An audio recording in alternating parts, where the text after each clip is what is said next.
In this video, we're going to talk about 4 different ways that you can prevent wrinkles. Yes, some of them actually are preventable, but you have to change your behavior in order to have that happen. But there are some easy ways to change your behavior, and I'm going to show you how to do that. So number 1 in preventing wrinkles is to sleep on the right kind of pillow. And I am really happy to say that this portion of the video is sponsored by Sleep & Glow. So I have slept on their pillow for more than a year now.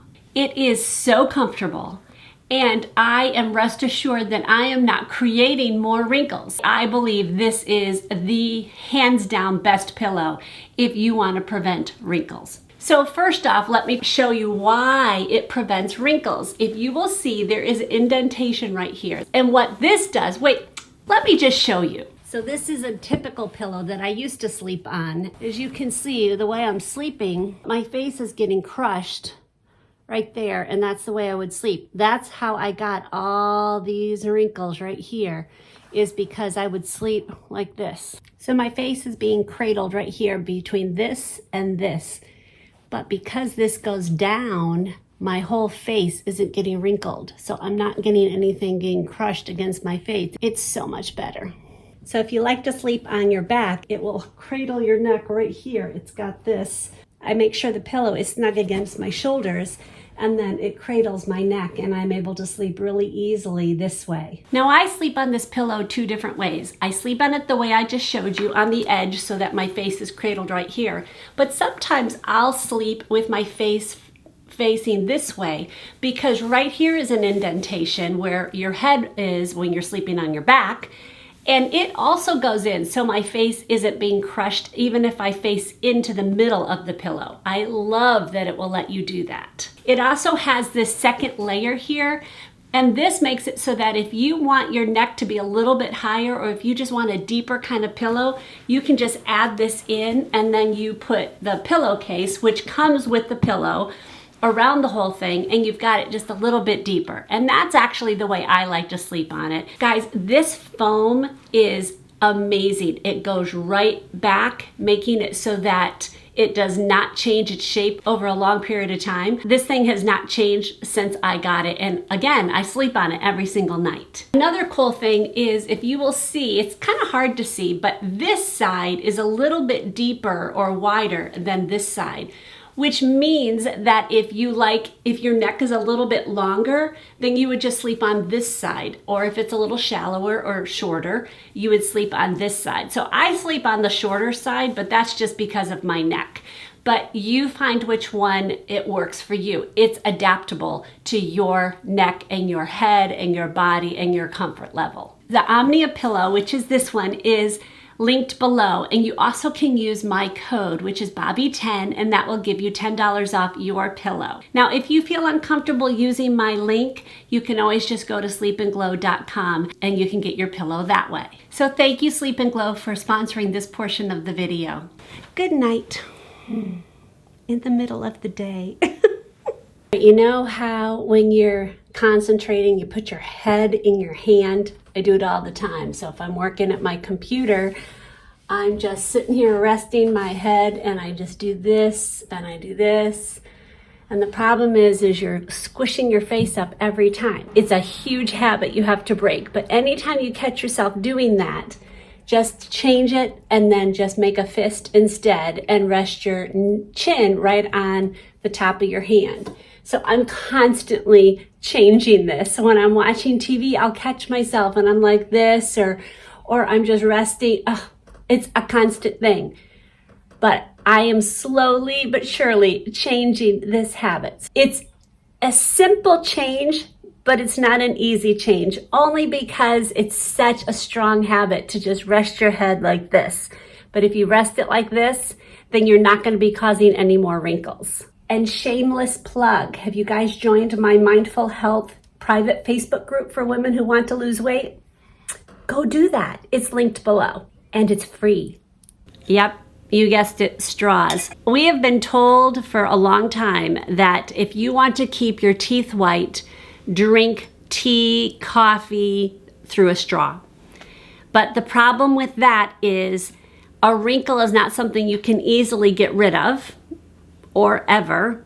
But yellow teeth, you can clean those teeth. You can do whitening stuff. So I'd rather have yellow teeth that I can clean than have a wrinkle. So I would say minimize your straw, because look what's happening when I take a sip. All those wrinkles. So what I want to do is to have a drink that has this kind, so you unscrew, obviously, and you can drink this way.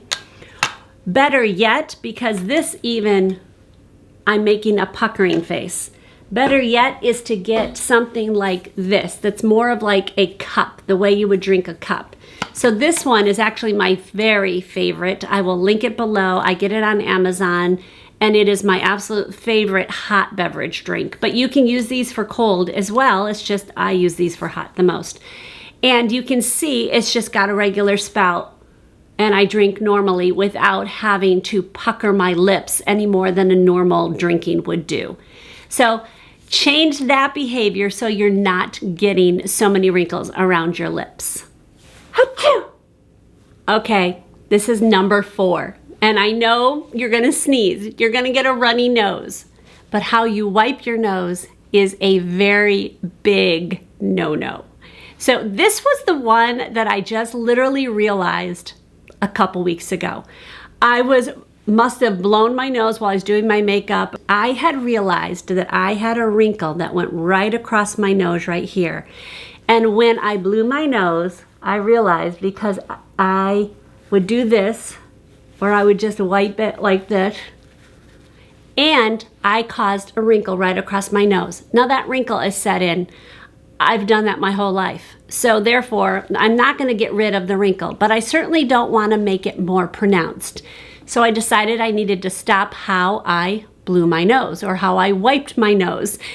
I never, it's amazing what you can find out when you really study your face. So now what I do is I will blow, but what I'll do is I will pull down and wipe. Instead of going up, I take it and I pull down. That will help minimize this for the future. What's there is there. But at least maybe I won't get a more pronounced wrinkle across my nose. Okay, some bonuses on how to prevent wrinkles. This would not be a good wrinkle prevention video without me mentioning sunscreen. Hello. Of course, every single day, without fail, I wear sunscreen underneath my makeup. The second is wear sunglasses. If you are squinting, you're going like this. As I could see the 11s coming in right here. Now, I don't have very distinct 11s here. The 11s means you've got wrinkles right here. So going up and down. So wear your sunglasses. And I know I'm probably blinding you but with the reflection. But wear sunglasses that pretty much cover your face. And if you're going to be at the beach, wear a big hat. Something that will cover your face completely and that will make it so that you are not squinting in any ways and you look very chic while doing it. Thank you, Sleep and Glow, for sponsoring this video. I will see you guys in the next video. God bless. Thank you for staying till the end, and this portion is called the Did You Know portion. This is a fun thing I add to almost all my videos, where I add a little something that you may not know, maybe about me or just something that I want to share with you. I have talked about the fact that I have a book club, Bible study book club with some girlfriends of mine that are all empty nesters. Even though I'm an imposter, I'm not technically an empty nester, but they allow me in. But we call our group the Nesters.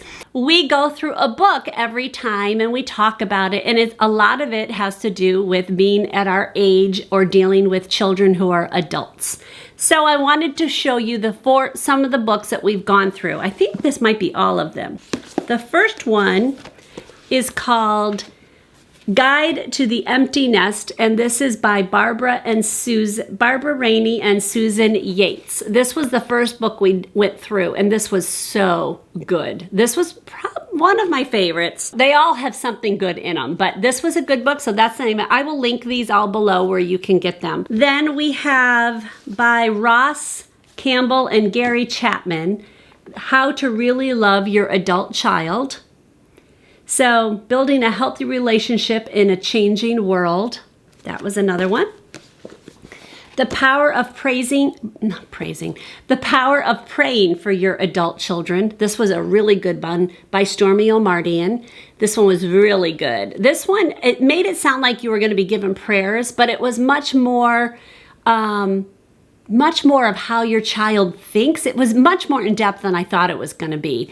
It does give prayers to actually do for your adult children, but it really gives you an insight of how an adult child thinks about things. So, very good. And then this one was much more for us as empty nesters, embracing your second calling. This is Find Passion and Purpose for the Rest of Your Life, A Woman's Guide by Dale Hansen Bork.